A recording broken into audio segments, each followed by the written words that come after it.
Coucou mes beautés, comment vous allez? J'espère que vous allez très bien. Ça va, je me porte bien. Aujourd'hui, j'ai décidé de faire une vidéo. C'est vrai que ça fait longtemps que je n'ai pas fait de vidéo.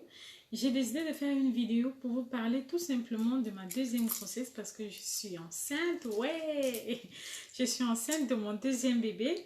Donc, j'ai décidé de faire une vidéo, de partager ça avec vous, de vous dire en fait quelles sont les différences, les similitudes que j'ai pu rencontrer ou que je rencontre encore en ce moment durant les grossesses. Je dis déjà chapeau à toutes les femmes qui ont des grossesses rapprochées ou qui ont des enfants avec des âges tellement rapprochés parce que c'est pas facile. C'est vraiment pas facile. On se dit généralement quand on les voit dans la rue que c'est facile, c'est facile à gérer, mais c'est vraiment pas facile à gérer. C'est difficile. Donc je dis chapeau à ces femmes. Donc je vais vous parler de ma deuxième grossesse tout de suite après le jingle.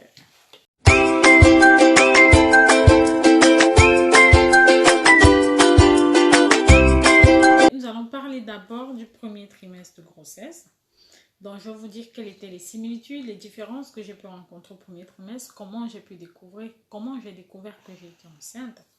Donc, j'ai découvert déjà que j'étais enceinte par un test de grossesse comme tout le monde. Mais bien évidemment, je n'ai pas découvert ma grossesse au début parce que quand je la découvre, je constate que je suis déjà enceinte de 1 mois passé. Donc, vu que mon retour de couche s'est fait, vous savez très bien ce qu'on appelle le retour de couche. C'est quand vous accouchez et qu'après, vous voyez vos premières règles. Pas les règles lors de l'accouchement, mais les règles plus tard, qui viennent soit parfois 3 mois, 4 mois. Pour moi, est venu 3 mois après parce que j'avais accouché en décembre, c'est venu en mars. Donc, j'ai eu mon retour de couche et mon cycle était irrégulier. Et mes règles étaient aussi, la durée, elles étaient très longues. Donc, je me suis dit, ce sont mes règles qui sont en train d'arriver. Ça va prendre le temps que ça prend. Je ne savais pas. Et surtout que, pour dire vrai, je prenais de la pilule. Je prenais la pilule. Donc, j'étais un peu étonnée de savoir que j'étais enceinte. Mais bien évidemment, tout enfant dans une famille est toujours reçu avec les bras ouverts. Je suis très contente, mon mari très content, ma fille aussi elle est très contente parce que pour dire vrai, tous les jours elle vient caresser mon ventre, elle dit bébé. C'est vrai qu'elle n'a que 15 mois, ça m'étonne de savoir qu'à 15 mois elle sait que le bébé est dans le ventre parce que pour dire vrai c'est elle aussi qui a attiré mon attention. Tout le temps elle venait sur mon ventre, bébé, bébé. Mais je disais à son père, mais c'est quelle histoire ça qu'elle dit bébé alors que c'était elle le bébé. Donc quand je fais le test, je constate que je suis enceinte, je dis, ah, donc elle savait ce qu'elle disait. Donc au premier trimestre, quand je découvre que je suis enceinte, je ne m'en vais pas directement à l'hôpital pour faire une confirmation. Désolée pour des petits bruits que vous entendez en off là, c'est la petite, elle se sent pas très bien. Donc, j'ai pas, par rapport à ma grossesse, quand je découvre que je suis enceinte, je ne m'en vais pas directement à l'hôpital pour confirmer la grossesse. Parce que pour dire quand vous tombez enceinte, il faut aller à l'hôpital rapidement pour qu'on vous fasse un test sanguin pour confirmer que vous êtes enceinte et que la grossesse évolue normalement. On va peut-être confirmer par une échographie encore pour voir si ce n'est pas une grossesse extra ou bien si c'est une grossesse normale. Donc moi, je n'ai pas fait ça. Je n'ai pas confirmé. Je suis restée à la maison parce que je me suis dit, ah, je connais déjà ma première grossesse. Je sais déjà comment ça se passe.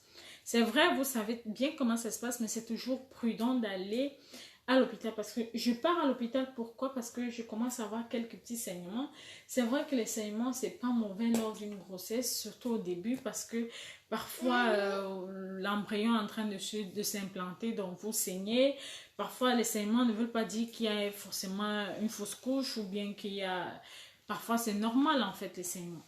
Donc, mais vu que mes saignements avaient mis un peu plus de temps que ma fille, parce que ma fille aussi, j'avais saigné, mais j'avais saigné juste deux jours par là. Mais là, j'ai plus de saignements. Donc, ça fait que je me suis retrouvée en train d'aller aux urgences. Et c'est aux urgences que les médecins m'ont dit, mais c'est pas normal, ça se fait pas. Fallait venir depuis, parce que quand ils me font l'échographie, ils constatent que je suis à 8 semaines. 8 semaines, c'est 2 mois déjà, donc j'étais enceinte de 2 mois. Donc imaginez que c'était une grossesse extra-utérine. J'allais être déçue moralement, physiquement, j'allais être fatiguée et tout, et donc ça allait être vraiment une mauvaise nouvelle, très très mauvaise nouvelle. Donc, je conseille à toutes les femmes qui découvrent qu'elles sont enceintes d'aller à l'hôpital pour faire un test sanguin. Déjà, c'est pas aussi évident au premier trimestre de pouvoir gérer ma fille, les nausées, parce que j'ai eu des nausées, j'ai eu des vomissements. La seule chose qui passait, c'était la banane. Jusqu'au travail, en formation, on m'appelait Madame Banane. Et je comprends pas, ce n'est que la banane qui passait. J'arrivais à manger la banane. Mon mari essayait de faire n'importe quoi, rien. J'ai même perdu des kilos comme ma fille, parce que ma fille, la première grossesse, j'avais perdu du poids. J'ai perdu encore du poids. C'est vrai que je me lamentais pas, je me souciais pas trop parce que vu que j'ai déjà passé une grossesse, il y a de cela pas longtemps, donc ça fait que j'étais pas trop anxieuse par rapport à cette grossesse-ci. La seule, ce qui m'inquiétait tout simplement, c'était de me demander comment je vais pouvoir gérer ma fille qui a encore besoin de toute mon attention. Et ma grossesse, et la maison, et le travail, et la formation, c'est vraiment pas facile. Donc j'y suis arrivée et je continue d'y avancer. Donc je me dis, chapeau à toi Vanessa, c'est pas facile. Et surtout que où je suis, il n'y a personne avec moi, j'ai pas de famille, je suis seule, juste mon mari et peut-être quelques amis qui peuvent aussi m'appeler de temps en temps, m'assister. Donc, en dehors de ça, j'ai pas de la famille. Donc, seule, c'était vraiment pas facile pour moi. Donc, au premier trimestre, en plus des nausées et qu'on sort, qu'est-ce que j'ai eu comme Keila. Qu'est-ce que j'ai eu comme différence ou similitude? Je pense pas grand-chose en dehors des nausées et le reste. C'est à partir du deuxième trimestre que c'était un peu plus compliqué pour moi parce que j'ai commencé à avoir des douleurs très tôt au niveau du bas-ventre, chose que normalement ça ne se fait pas. Au deuxième trimestre, on profite pleinement de sa grossesse, mais j'ai eu de fortes douleurs au bas-ventre parce que quand je marchais même, je marchais doucement. Je marchais très doucement et je devais pas faire trop d'efforts. Mais pour dire vrai, je marchais doucement, mais j'avais pas de choix. Parce qu'il fallait que j'aille laisser ma fille chez la nounou. Donc, pour aller la laisser chez la nounou, je montais. La nounou, elle est au 4e niveau. Donc, il faut monter au 4e étage sans ascenseur. Donc, c'était vraiment pas évident pour moi de pouvoir gérer ça. Donc, j'ai réussi à le faire. Quoi encore les douleurs, peut-être c'est ça qui a plus accentué mes douleurs parce que ça appuie au niveau du bas-ventre, ça appuie, donc c'est vraiment pas facile pour moi. Mais bon, j'arrive à gérer. Concernant le deuxième trimestre, j'ai eu quoi? C'est vrai qu'il y avait des jours, sincèrement, je me disais pas que j'étais enceinte parce que mon fils n'a pas rapidement bougé. Il a bougé à partir de 5 mois. J'ai dit mon fils parce que, excusez-moi, parce que j'ai découvert lors de la deuxième échographie que c'était un garçon. Donc, je suis très contente que ce soit un garçon. J'ai une fille et puis un garçon. Je suis très contente. Donc, il n'a pas rapidement bougé. Par contre, ma fille, elle a plus bougé. Donc, il y avait des jours, parfois, je ne me rendais même pas compte que j'étais enceinte. Je pars au travail, je rentre le soir. Ma fille m'absorbe tellement. C'est quand, parfois, je suis plus calme que je me dis, hé, mais Vanessa, est-ce que tu sais que tu es enceinte? Donc, il faut faire attention. Il faut prendre plus soin de toi. Ce sont parfois même mes amis qui me disaient, mais Vanessa, prends soin de toi. Prends le temps. Fais les choses doucement. En fait, je ne me dérangeais pas trop. Je me dérangeais pas trop. Parfois, j'oubliais même que j'étais enceinte. Parfois, je profitais pas pleinement de cette grossesse parce que ma fille, elle m'absorbe tellement. Donc, comme quoi, la question valise de maternité, j'ai pas encore fait ma valise de maternité jusqu'à présent alors que je suis à 7 mois et demi. La semaine prochaine, j'entre dans mon 8e mois, mais je n'ai pas encore fait de valise de maternité. Tout simplement parce que je me lamente. Je connais déjà un peu comment ça se passe. Donc, je ne stresse plus trop. Les questions vêtements, ne faites pas comme les femmes. Ou bien comme au début, les premières grossesses, on achète tout. On achète les vêtements de 6 mois, de 9 mois. Ça ne sert à rien. Il faut acheter progressivement. J'achète 3 mois, de 0 à 3 mois, ou de 1 à 3 mois. Et au fur et à mesure, quand l'enfant grandit, vous continuez à acheter parce qu'il y a des enfants qui prennent plus de poids, il y a des enfants qui prennent plus la taille. Donc, imaginez que vous avez acheté 6 mois et que quand l'enfant a 6 mois, il ne peut que porter du 9 à 12 mois.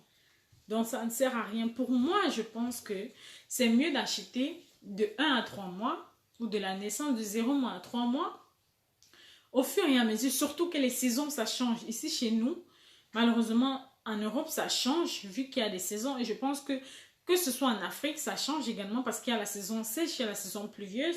En Europe, il y a l'hiver, l'automne et ensuite, il y a le printemps, l'été. Donc, imaginez que vous achetez tous les vêtements et c'était peut-être pour la même saison. Vous avez acheté 6 mois, 9 mois et que à 6 mois, votre enfant se retrouve en saison d'été. Vous devez réacheter, donc ça fait plus de dépenses, ça ne sert à rien. Mieux vaut économiser, faire autre chose avec que de se dire que non, je vais faire toute la laide de mon enfant. Donc, c'est généralement l'avantage d'avoir accouché déjà un premier enfant.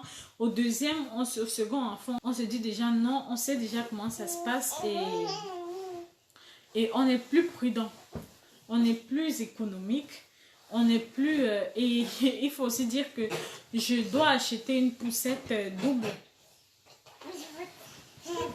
Vous voyez quand même, les gars. Acheter une poussette double parce que vu que ma fille elle est encore petite, donc il me faut une poussette double.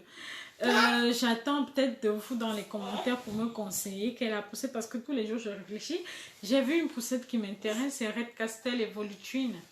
Donc ça me parle cette poussette, mais je préférerais celle où les enfants sont côte à côte. Mais parfois, celle-là aussi, je me dis, est-ce que je pourrais passer dans les ascenseurs, dans les portes normales de maison et tout. Donc, je stresse en fait. Celles qui ont des grossesses rapprochées, s'il vous plaît, de grâce, je vous en prie, conseillez-moi et dites-moi qu'est-ce que vous avez utilisé et comment vous avez fait pour que ça puisse aussi m'aider parce que je pense que c'est ça le but qu'on s'entraide entre nous. Et... il y a quoi encore? J'ai déjà trouvé une assistante maternelle parce que celle qui va garder la petite, c'est la même qui va garder mon fils. Comme différence ou comme similitude, troisième trimestre de grossesse, je suis suivie chez une sage-femme en privé alors que ma fille, j'étais suivie à l'hôpital directement. Et ma fille, j'ai passé la grossesse en été pour accoucher en hiver. Là, c'est le contraire. J'ai passé ma grossesse, je passe ma grossesse en hiver pour accoucher en été. Donc, je pense que ce sont les différences. Et parfois, c'est bien d'expérimenter les deux. Les deux, en fait, ça fait du bien. Donc, je suis très ravie de partager ça avec vous. Donc, pour vous dire vrai, ce qui me menace le plus, ce sont les douleurs au niveau du bas-ventre. Je ne sais pas si toutes les femmes, on peut ressentir ça. Ou si c'est moi seule qui ressens ça. Celles qui ont eu cette douleur, s'il vous plaît, conseillez-moi qu'est-ce que vous avez fait. C'est vraiment pas facile. Entre-temps, ma fille qui est tellement capricieuse, je ne sais pas comment faire avec elle. La nuit, elle ne dort pas, elle crie, elle pleure. Je ne sais pas si c'est parce qu'elle sent qu'il y a l'autre enfant qui arrive. Elle pleure, donc je ne sais pas comment faire. Je ne sais pas comment faire. C'est vraiment difficile parce que je me dis, si j'accouche et qu'elle continue à faire toutes ses caprices, je serai épuisée. Et de deux, dans la nuit, quand elle pleure, elle ne veut pas dormir, elle dort avec nous. Donc, elle va réveiller carrément le bébé et lui aussi ne va plus dormir et ce sera la catastrophe pour moi. Donc, conseillez-moi, qu'est-ce que vous avez fait? Qu'est-ce que je pourrais faire pour que ça change? Donc, j'attends vos conseils en commentaire. J'attends quelles sont des précisions dont vous avez besoin. Qu'est-ce que vous voulez savoir en plus? Donc, il y a des trucs que j'ai pu faire. Par rapport aux examens, ce sont les mêmes examens de grossesse comme d'habitude que j'ai fait. On se fait faire par tous les médecins, les sages-femmes. Donc, j'ai refait juste la même chose. Donc, je pense que pour celles qui sont en train de tomber enceintes, qui sont à leur première grossesse, ne vous lamentez pas, ne vous stressez pas. Même si vous ressentez des douleurs au niveau du dos, au niveau du bas-ventre, ne croyez pas que vous êtes en train de faire une fausse couche. Vous ne faites pas une fausse couche. Parfois, c'est l'embryon qui est en train de s'implanter et il est en train de faire de la place. votre utérus est en train de s'étirer pour faire de la place, vous ressentez des douleurs, vous croyez que vous faites une fausse couche, non, vous ne faites pas une fausse couche, c'est normal. Même si vous avez des saignements, quand les saignements sont au début et que c'est pas abondant, ça peut être normal, mais je dis pas que n'allez pas vérifier, allez vérifier, mais généralement c'est rien de grave. C'est rien de grave. Dès que vous constatez que vous êtes enceinte, allez faire un test sanguin et plus tard une grossesse, une écho pour confirmer qu'elle n'est pas extra, pour être sûr que votre grossesse elle est normale et que vous attendez vraiment un enfant. Prenez les précautions au premier trimestre surtout. Évitez de porter des charges lourdes qui pourront vous causer du tort, parce qu'une charge lourde, c'est pas bon pour votre enfant, pour l'utérus particulièrement pour vous, pour votre dos, c'est pas bon, donc évitez ça. Et je dis félicitations aux femmes qui viennent de découvrir qu'elles sont enceintes, que ce soit du premier, que ce soit du deuxième, que ce soit du troisième enfant, ou quatrième, je ne sais pas. Donc je dis juste félicitations et big respect aux femmes qui éduquent, qui élèvent des enfants, qui adoptent même des enfants, parce que c'est pas facile même d'adopter un enfant, c'est quelque chose de nouveau, c'est comme un accouchement, c'est quelque chose de nouveau. J'ai dit félicitations à toutes ces femmes, et je me dis félicitations à moi-même aussi pour tous les challenges que je suis en train de relever. C'est vraiment pas facile, vraiment, vraiment pas facile. Donc je vous dis à très bientôt pour la suite